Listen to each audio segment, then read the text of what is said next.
It was 11 p.m. and I was on my way home after a late shift.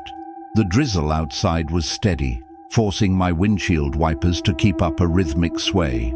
I drove cautiously through the quiet, narrow streets that led to my subdivision, the freeway already behind me. My eyes felt heavy, and I blinked often to stay awake, my tired mind begging for sleep. Then it happened. Out of nowhere, a blinding lightning bolt struck a transformer on a telephone pole right in front of me. The world turned into a deafening flash of light and sound. Sparks rained down, bouncing off my windshield with sharp metallic pings. My hair stood on end, and my shirt clung tightly to my arms from the sudden static charge. It was so close, I could feel the raw electric force of it, as if the storm itself had reached out to grab me. I slammed on the brakes, the car skidding slightly on the wet road before coming to a stop. The blinding light faded quickly, but my heart pounded in my chest, loud and unrelenting. I sat there in the middle of the deserted street, trying to shake off the shock. My breathing came in shallow gasps, but something felt off. The explosion had been huge, the lightning so close that my nerves were still humming, yet there was no thunder, not even a faint rumble. My mind reeled at the unnatural silence. I had experienced lightning strikes before, even from far away, and the thunder always came crashing right after. Not tonight. I continued driving cautiously, every nerve on edge. The rain seemed lighter now, but the silence outside felt heavier. My headlights illuminated the damp asphalt ahead, broken only by the occasional glint of raindrops. Then I saw him.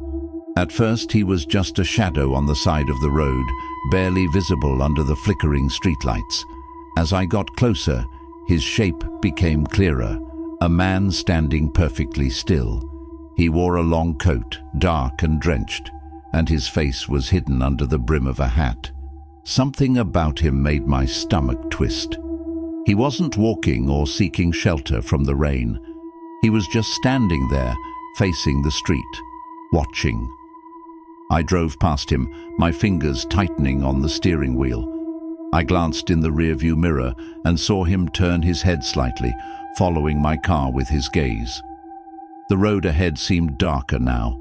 Another flicker of lightning lit up the sky, but it was faint. Again there was no thunder. I felt an irrational urge to drive faster, to put more distance between myself and that man. I turned into my subdivision, relieved to see the familiar street signs and rows of houses. Their warm porch lights glowed faintly through the mist. But as I pulled into my driveway, a chill crept over me. There, at the end of the street, just barely visible under the dim street lamp, stood the man. I froze, staring at him through the windshield. How had he gotten here so quickly? I had been driving, and he had been on foot. It didn't make sense. My heartbeat thudded in my ears, loud and erratic. Shaking off the unease, I locked the car and hurried inside, my wet shoes squeaking against the tiled entryway. The house felt unnaturally quiet, the ticking of the kitchen clock the only sound. I double-checked the front door lock before peering through the curtains. The street was empty. As I turned to switch off the hallway light, I caught movement from the corner of my eye. I whipped around, heart racing. Nothing. I tried to calm myself. It had been a long, exhausting day, and the close lightning strike had rattled me more than I realized. I decided to head upstairs, shower, and get some rest. Halfway up the stairs, I heard it, a faint creak, like a floorboard settling. I froze. The sound had come from the living room. Slowly, I turned my head to look back down the stairs, my pulse hammering. The darkness at the bottom seemed impenetrable, heavier than it should have been. I strained my ears, but all I could hear was the rain tapping softly against the windows. "Hello!" I called out. No response. I stood there, unsure what to do.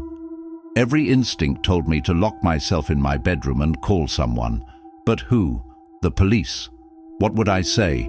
That a man I saw on the road might have followed me home? It sounded ridiculous. I climbed the last few steps quickly, locking my bedroom door behind me. The room felt safe, at least for now. I grabbed my phone from the nightstand and hesitated before dialing the police. But then a shadow passed by my bedroom window. I felt my breath hitch as I dropped to the floor. My house had no balcony and no way for anyone to reach the second floor from outside, yet the shadow had moved across the glass like someone standing there. Terrified, I whispered into the phone, "There's someone outside my house."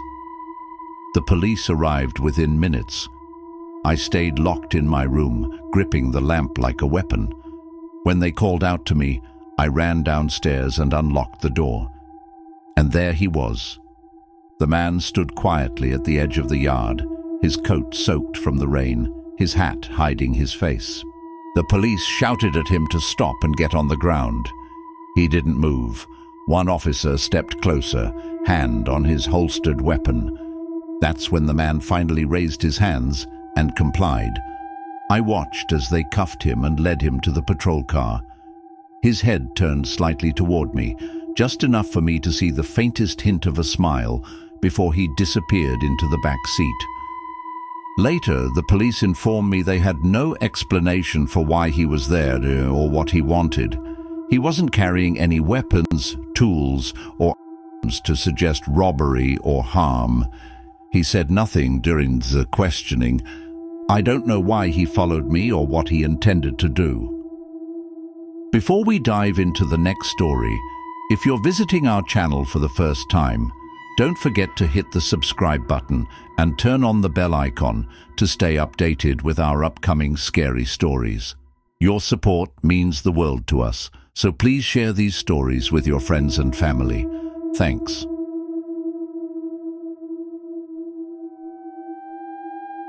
When my wife and I moved from Salinas to the Denver area, I thought I knew storms. After all, I had spent years in Florida running through the warm afternoon rains, but nothing could prepare me for the storms of Colorado. They were fierce and loud, and sometimes they felt alive.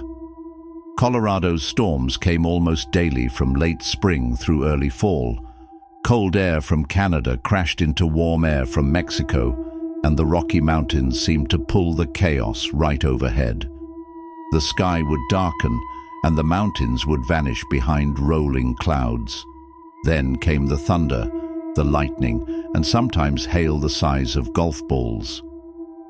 Our dog, a fluffy American ESO named Jasper, hated those storms. Normally he was fearless and independent, refusing to let me near him with a brush, no matter how matted his white fur became. But when the storms began, he turned into a trembling shadow at my feet. One stormy afternoon, I discovered that brushing Jasper during the thunder calmed him. His growls quieted, and he would sit still, letting me comb through his thick coat. It became a strange routine for us. Jasper trembling under the table while I brushed him, the windows rattling with every crack of thunder. But there was one storm I'll never forget. It started like any other, with dark clouds rolling in and the wind picking up.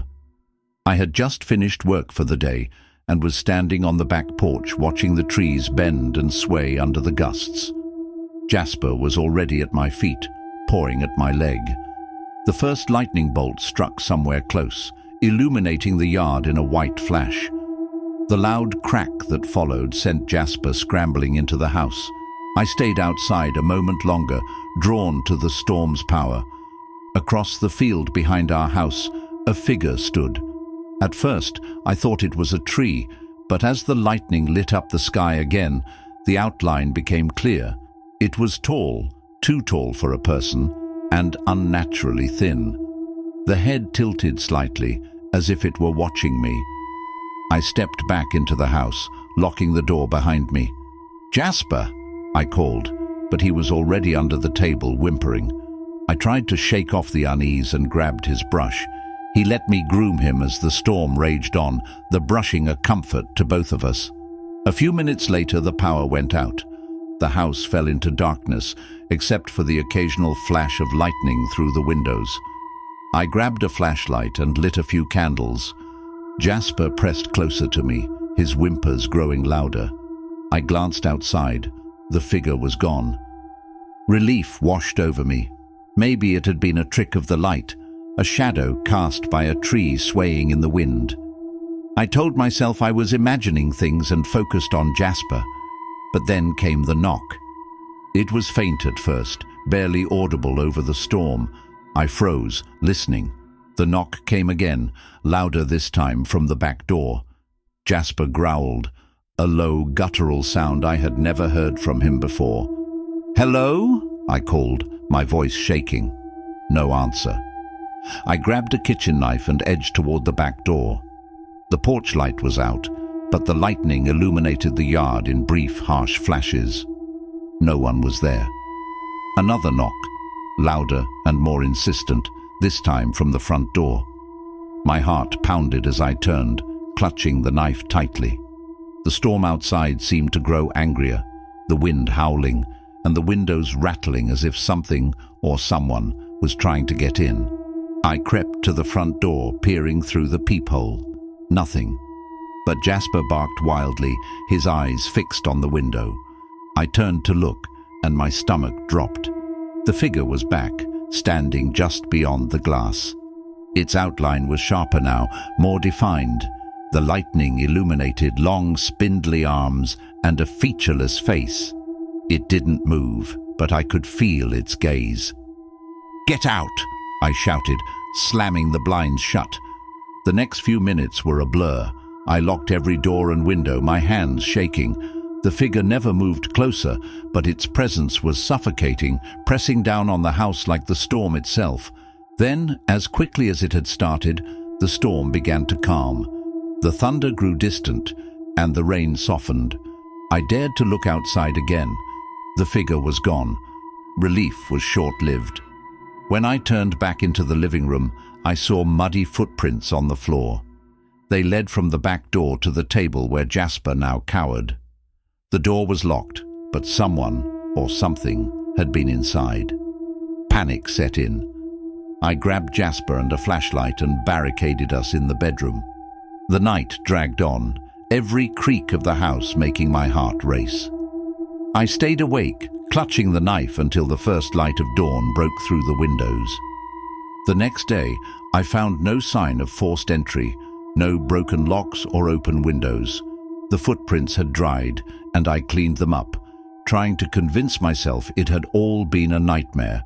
It wasn't the storm that scared Jasper that night. It was something else, something I couldn't explain. To this day, I don't stay outside during thunderstorms. Whenever the sky darkens and the wind picks up, I make sure every door is locked. The figure hasn't returned.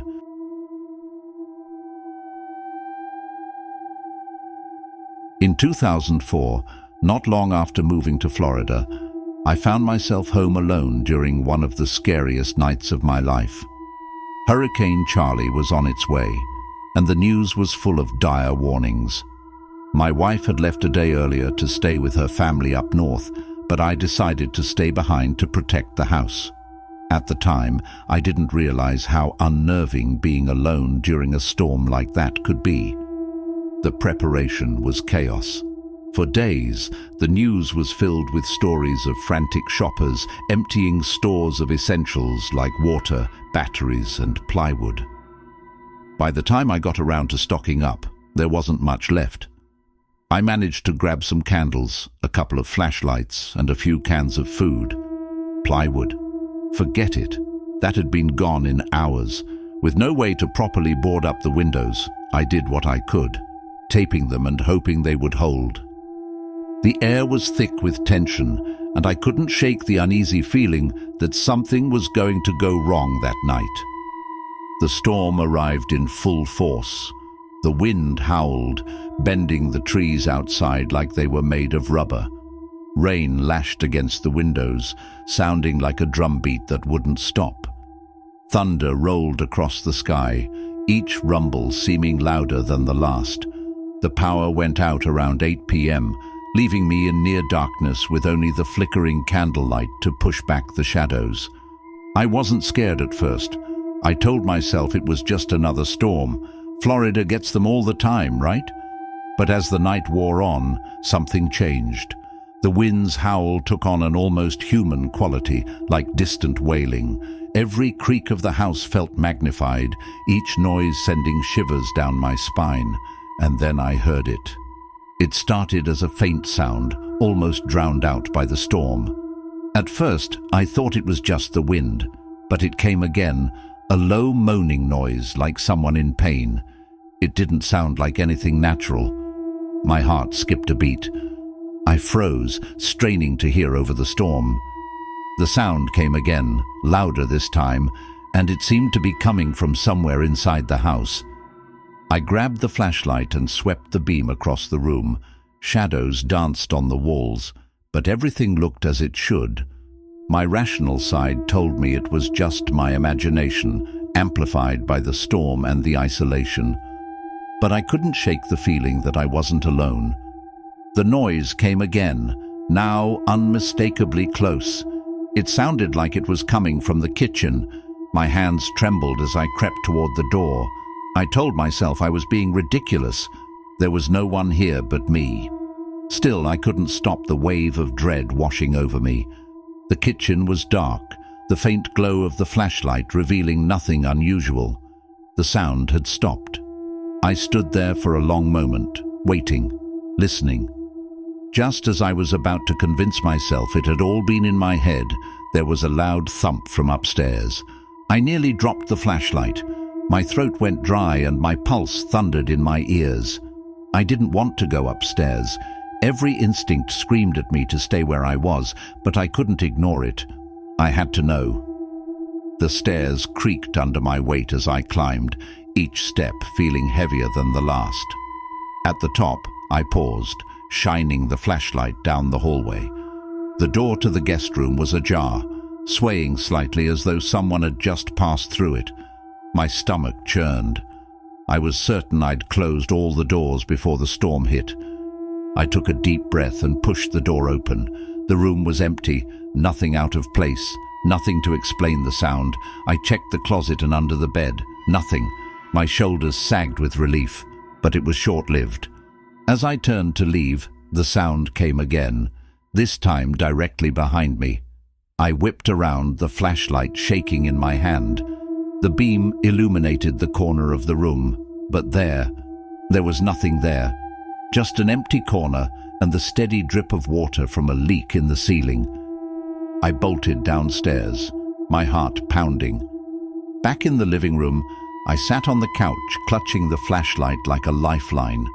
The storm outside raged on, but the house was eerily silent. Too silent. I couldn't even hear the usual creaks and groans of the house settling. Minutes felt like hours as I sat there, trying to make sense of what I'd heard. Was it the wind, the storm, my own mind playing tricks on me? Just as I started to calm down, a sudden bang echoed through the house. It sounded like the front door slamming shut. I leaped to my feet, the flashlight beam darting wildly as I rushed to the door. It was still locked, the deadbolt firmly in place. No one could have come in. Yet, the sound had been unmistakable. I opened the door and shone the light outside. The porch was empty, the storm raging unabated. I shut the door and leaned against it, my breath coming in shallow gasps. That's when I noticed something that made my blood run cold. On the floor, just inside the door, were wet footprints leading into the house. I followed them, my legs feeling like lead. They led to the middle of the living room and then stopped. Just stopped. There was no sign of anyone, no trail leading away. The rest of the night passed in a haze of fear and confusion. The strange noises stopped, but I couldn't shake the feeling that I was being watched. I sat on the couch, clutching the flashlight, until the first light of dawn broke through the storm clouds. When the storm finally passed, I searched the house from top to bottom.